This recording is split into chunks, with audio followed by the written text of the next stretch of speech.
latest episode of Gallifrey Pirate Radio, where we are discussing, as we go back in time and catch up with our Matt Smith episodes, the victory of the Daleks. I am your host, David Beauchamp, and I am joined by... Drew Meyer. Angela Pritchett. Okay, let's jump right in on this one. I think this might be interesting, because I think we're going to have some very different opinions about this episode. A few little facts I want to talk about really quick is this episode was originally written for David Tennant. This was also the first piece of leaked anything of Matt Smith's run on Doctor Who. Somebody had captured him saying a line about the "You are the Daleks, I am the Doctor," or something like that line. And BBC was not happy about that because that was the first anything we had of Smith as a Doctor, and it was a really bad take of him. Yeah, I recall. Of delivering the lines, which I'm so much. I mean, we got something so much better than that, like 30-second clip of him, rehearsing some lines. So this is. I mean, this was definitely a very interesting, episode if you look at the production side of things. I'm not trying to tell this to influence their opinions or anything like that. Just to give you a little background on the episode and some of the stuff around it. So let's jump right on in. I think it's... What do you think about the episode? What do I think about the episode? Yeah. Well, I rewatched it a couple days ago. Yes. And I remember really disliking this episode a lot, which I found surprising because it's a Mark Gatiss script, and he's done some excellent work in the past. So I started watching it, and I was like, wow, this is not as bad as I remember. It's actually quite good. And then they got to the Dalek ship and the Skittle Daleks. Yes. The mighty Morphin Power Daleks. The Eye Daleks. Tasty Extermination Rainbow. I love them. Okay. Well, they showed up. And it wasn't the Daleks that annoyed me. It's the turn right at the moment the Daleks show up that I didn't like. It's one of those. We feel like we should have an overview, a story overview at the very beginning. It's like, how do you describe this? Well, okay. One of the things that we didn't talk about last episode that is important to this one is one of the things I liked about The Beast Below is the ending of The Beast Below starts with Winston Churchill calling the Doctor, and we have a serial. Yes. This is basically Amy, on her very first adventure, goes to the far future and immediately goes to the past. The Doctor, even though we just saw him, of course, is wearing different, is wearing blue clothes, blue outfit after this, but it almost feels like a serial. So there is, hey, congratulations, Miss Pond, here is your first full two-part adventure, and you get to see the future and the past. So I dug that a lot, and I should have said something in the last show. So we start with that, and that actually works very well. I forgot about the Winston Churchill at the very end, because I think that was probably one of my favorite parts of The Beast Below was you get Churchill and the call, and then we go into this. I thought that was just absolutely beautiful. It just harkens to the future with the Pandorica opens with the wedding of Rory and Amy at the end of the season where they get a phone call and they're like, yes, you have a rogue Egyptian goddess on the Orient Express. And I was like, that's going to be the next adventure? Oh, God, because that's what they did with this one. It set a precedent. I like the serials. I think that's something the show misses. In a way, I'd like to see a kind of... I know that you could watch them and go, well, this could happen anywhere in the story, but I like the idea of it moving it. So I agree with you. There's that. So I have tons of stuff to say about this. Please go ahead. Angela. I thought this episode was so... I'm trying to think of the exact word I want to use, but you could tell what was going to happen next the whole time. Predictable? Yes, thank you. It was so predictable. And generally I like to be able to think about what's going to happen, but then something totally different happens. And this one just had me going, oh, look, there's Dalek. Oh, look, it's evil. But it's pretending to be good, but I know it's evil. And it's not good. And it's not good.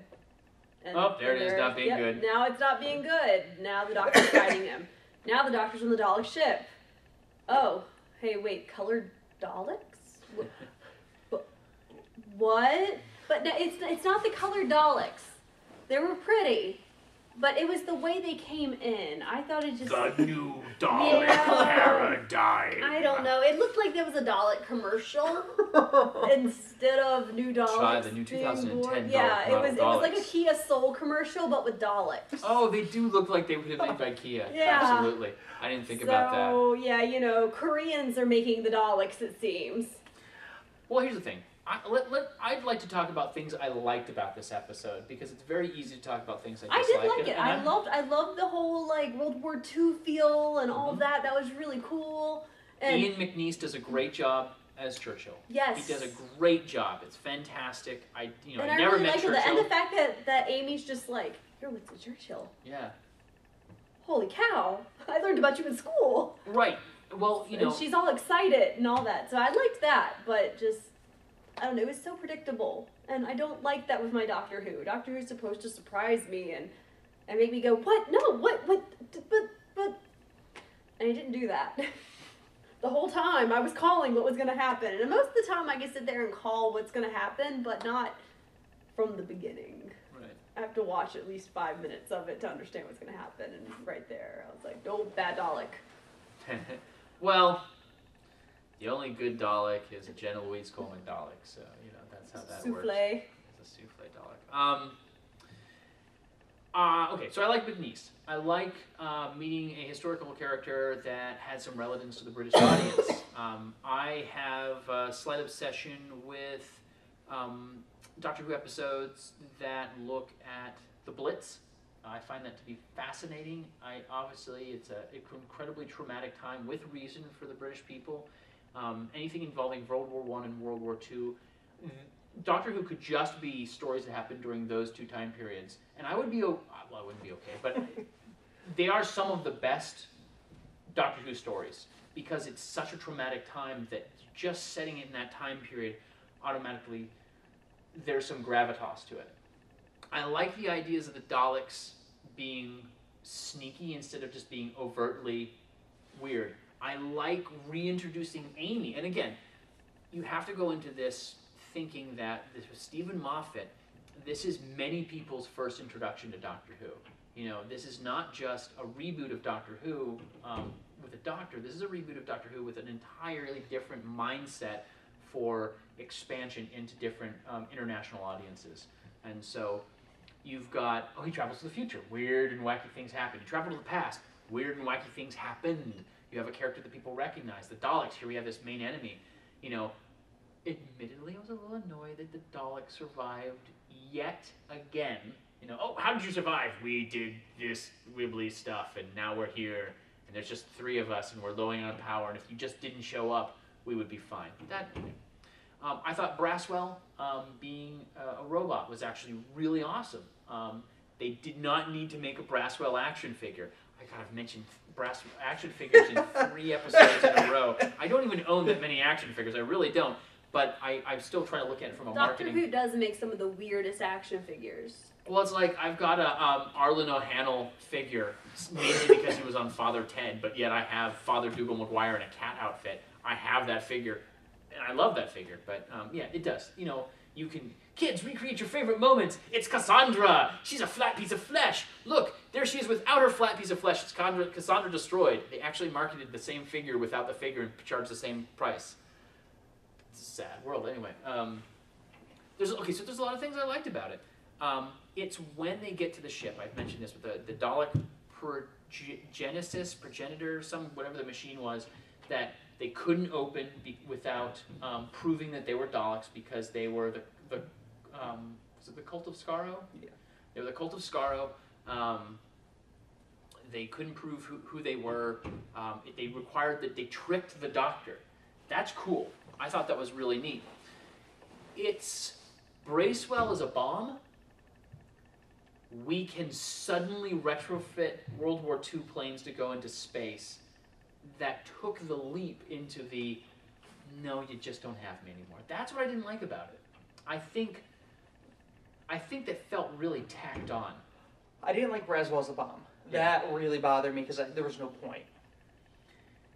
It was either stop the bomb or stop the Daleks, and he could stop the Daleks forever, but all of Earth would be destroyed. All of Earth previous to 1940, whatever.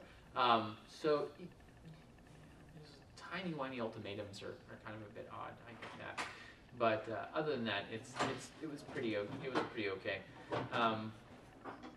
And then Danny Boy, who I have no fault with Danny Boy as a character. It's nice to see him again, but even in the realm of Who, having the Doctor wasn't there, and it was like, well, I have these ideas about sending planes into space. Could you build it and put it together and fly them into space without space training in the next 2.5 minutes? I think I could do that. That just couldn't. Sorry, I just couldn't take it. That's I think where it fell short. Now's your turn. Oh, wow. I'm going to defend the multicolored Daleks. The only issue I had with them were the hunchbacks. That bothered me with the hunchbacks. The little extra thing? I did not like that, but I mean, to me, they harken back to the movies, the Dalek movies. Where they actually did have the multicolored Daleks and things like that. I really liked them. I had no issues with them. I thought that they were great. I don't know, to me this was just like a very fun episode. I love the fact that the Daleks finally got one up on the Doctor. They certainly did. Because that doesn't happen often. No, it doesn't happen. No.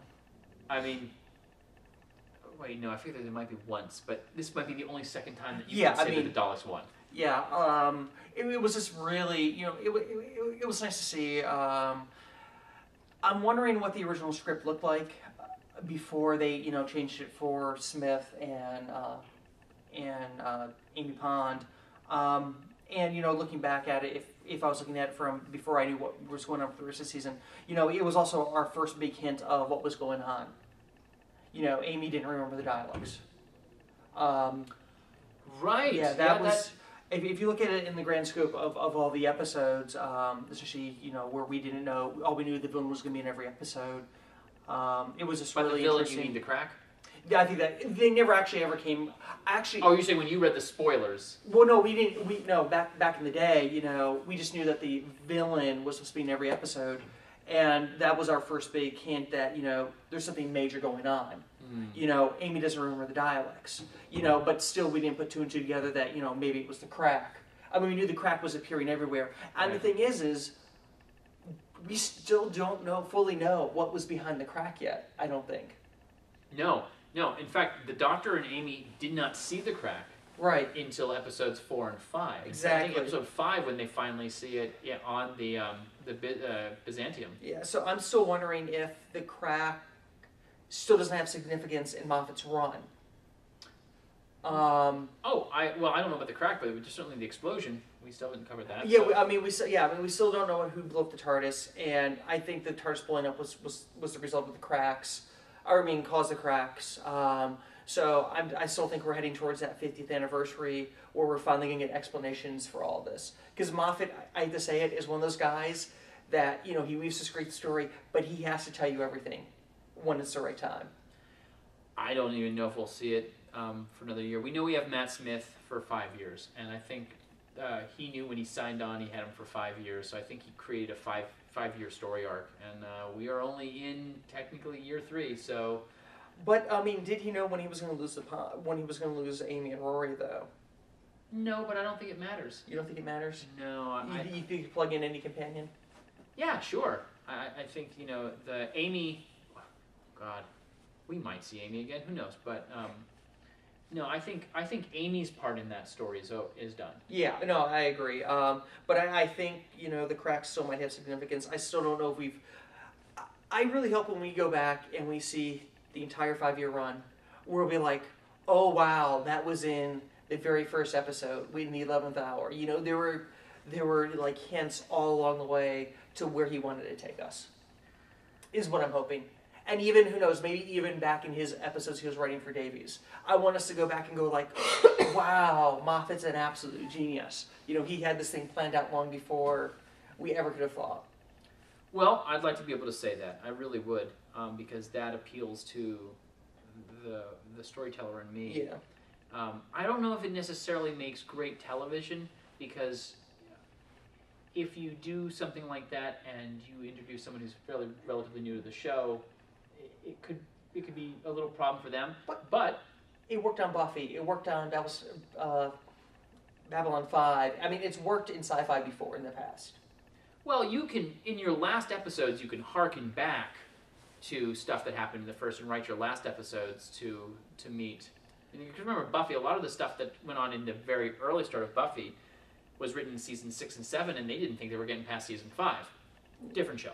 But I mean, it has that feel. It feels like it doesn't feel like he half-assed it. Well, sometimes it did, but I mean, overall, same with Babylon 5. It feels like you had this genius story that had been plotted out. Well, he did plot it out. He did. Yeah, Straczynski was pretty good when it came to that kind of because stuff. he told them from first season, it's like, you guys can see every script from your character, or you can wait and be surprised. Yeah. Because that's what all the actors are like. Yeah, some of us took that option, and some of us just waited. Yeah. Well, when then we talk about Flesh and Stone and Time of Angels, I will talk a little bit more how I wish he had actually handed Alex Kingston a script of who River Song was going to be, so she could play the character a little bit differently when she first met Amy. But yeah, I agree with you on that. But that's for next week. Yeah, let's get back to Victory of the Daleks. Yeah, I mean, don't get me wrong. I don't think this is like one of the best episodes of the season. It was extremely fun. I had no issues with the multicolored Daleks. I didn't like the time bomb at the end. I mean, I think they could have achieved the exact same effect. And I got to say, I love the planes in outer space. Oh no, conceptually, I really like it. I think that how they put them in space. Was just like, you know, I have a very willing suspension of disbelief, but you know, we can take a ship that is not meant to go into space. It was a force field. It was a force field that would allow untrained fighter pilots to fly into space.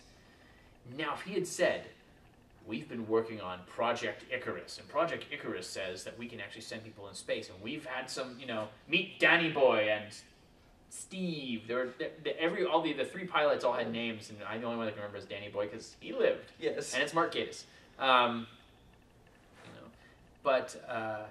If they had said that project had been going on for a while, let us show you what else we've been working on, I would have been fine with that. Bracewell being reminded that he's human so the bomb doesn't go off, that isn't terrible. It's just that there's only so many episodes of Doctor Who that I'm willing to believe the power of love is going to be the answer. It's a great message, don't get me wrong. I love the power of love.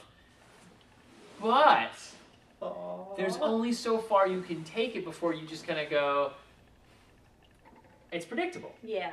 You know, I've seen it before.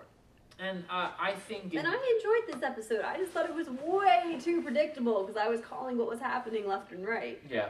Well, I mean, it's a straightforward episode. I mean, there really isn't a lot, except for when they brought out But I shouldn't see the Dalek from the beginning and go, this is going to happen.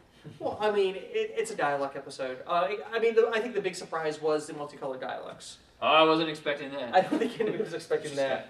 Do what I'm now? going to go to my car dealership and buy me a red Dalek soul.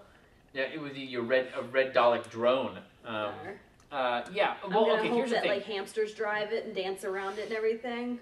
I'd like to see that. Awesome. I think it's interesting for us to talk about this after the fact because there was a negative backlash. Certainly the BBC heard from everybody. They did. To the point where they have very much downplayed. We were going to see all those. We were going to see, you know, one Dalek Supreme, one strategist, one scientist, one Eternal. God help me, but I know their names. Okay, hold on a second. There are 5 of them, right?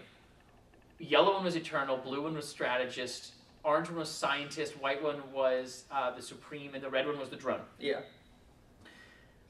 Again, action figures. Anyway, none of which I have. I have the character builders of them. But They only did 2 of those. Did they only do 2? They The did white and the red? blue. Red and blue. But there's a white one too. There's a white one too, so there's 3. They have 3. Yeah, okay, so yeah, I could cut more. Blue one's in my car. That's how I know there's a blue one. Blue Daleks in my car, the monster ate my Twinkie. Has Series 3 come out yet of the character builders? No. Because I want to buy a case of those. Absolutely. Join us on our website as we post more pictures of the yet-to-be-released in the United States Series 3. Well, have they been released overseas? I don't know. If they have, I'll get some. But yeah, I don't think they have. I have almost all of Series 2, sans the rare ones. I don't have much in the way of Series 1. I have so many silents. I have 7 of them. I don't have any. They're I don't have any from that set. I hide them occasionally in my room and I forget about them. And I'm like, ah! I don't. I really don't. They fall off the shelf. He really does. I've been in his room. You have not. Oh my. You can't actually get into the room. He doesn't know. Davey hides in the corner of your room. There's no corner in my room. There are no corners. Clothes. There are piles of stuff. And let's get back to the episode instead of Drew's room. Yes, please. Stay out of my room. Next episode, Damn you, Doctor Internet. Who. I could be on Hoarders, the Doctor Who edition. When merchandising goes horribly right.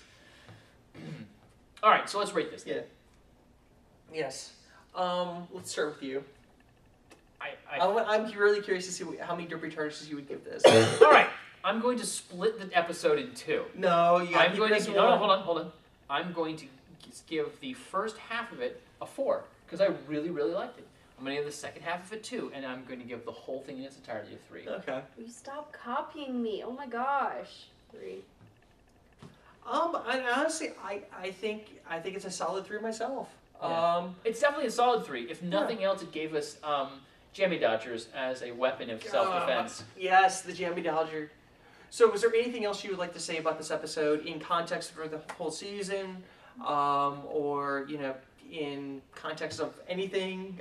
Anything you want to say about it? I want some Dalek fruit snacks. They're in the colors. Oh, yes. That would be amazing. But the white one would be gross. Well, no, they have white fruit snacks that taste good when they used to make those little shark fruit snacks. Oh, shark bites. Yeah, they have white ones. Yeah, but what flavor would you make it? Coconut? Delicious. No. No. Coconut's not fruit.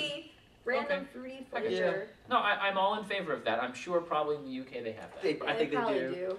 So yeah, I think that's it for me. I mean, we could talk about Asylum of the Daleks because we haven't. That's the next time we saw the Daleks. Pandorica. We did see him in the Pandora. We saw you're right. Yes. Are they the and Big Bang? They the They're the dialects. Yeah, that's the new ones. My goodness, you're absolutely right. You are absolutely right. Oh well, the memory cheats. So there you go. Yeah. So this is GPR signing off. Peace.